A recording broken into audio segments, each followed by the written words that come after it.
if you can possibly afford it, come to Yamakoshi, especially in the period from mid-October to mid-November.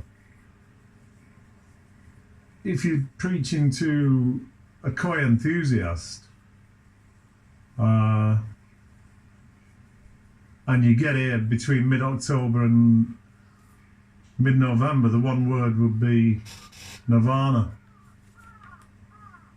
But even with people who don't like koi, they're amazed with the beauty of the area and the people and the quiet way things are done.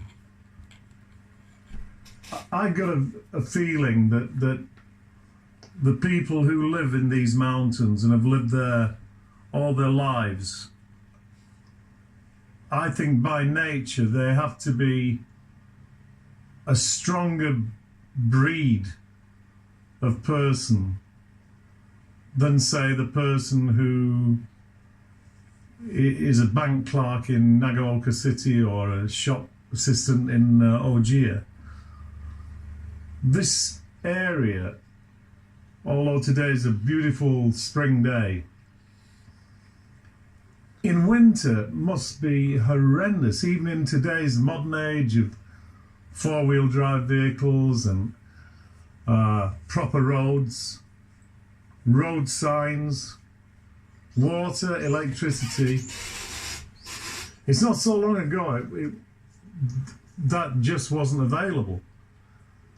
And so I think, and I've asked Mr. Saito, I asked him this afternoon, are the people stronger in the mountains than they are in the cities? And Saito-san says he thinks the same, but I just got this feeling that there's something about the hardship of both summer and winter. And when the temperatures here get so warm in the height of summer, it must be draining.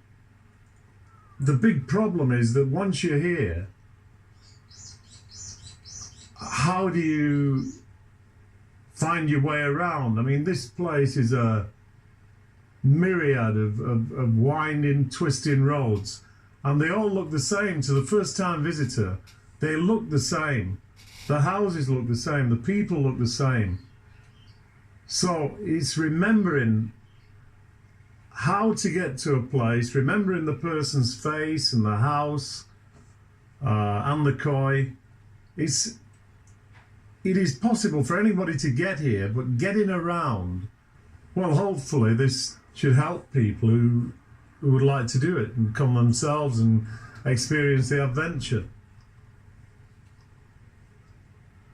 The whole sales have changed in the past 7-8 years, whereas prior to that, the vast majority of koi sold in this area were to Japanese amateurs, Japanese dealers or brokers, and it's changed considerably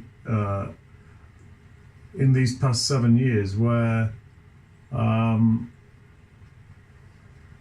almost 70% go to export of the koi produced in this area.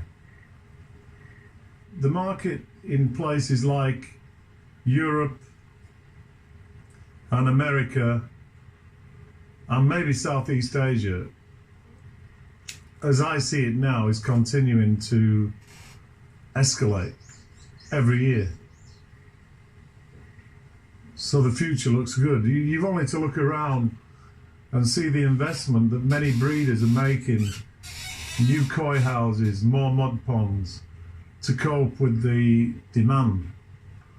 We're now here in April 2003, and it is quite difficult to find the koi we're looking for. Apparently at the end of World War II, which was only 45, there were no koi left as such. And I think they had to start all over again then. And Nishiki-goi is not part of the Japanese culture as many people think. It might well be part of the modern day culture, but I don't think it stretches back beyond the turn of last century. Some genuine tategoi are for sale in England, but it's an overused word, it's an overworked word. The koi now are being kept indoors since mid-October. Tozai being kept indoors since late September.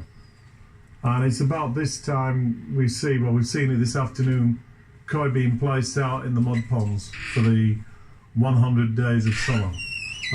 They're man-made, they're not natural ponds. They're man-made, they're cleaned every year. So every day the breeder has to feed the koi. Every day, twice, 3 times a day. And at the same time they have to cull their tozai as well. You asked me what draws me and many others back to this place. Well, you only have to look at the backdrop. It's absolutely breathtaking. You can't always guarantee the weather, but on a day like this, it's just absolute peace. Superb place to be.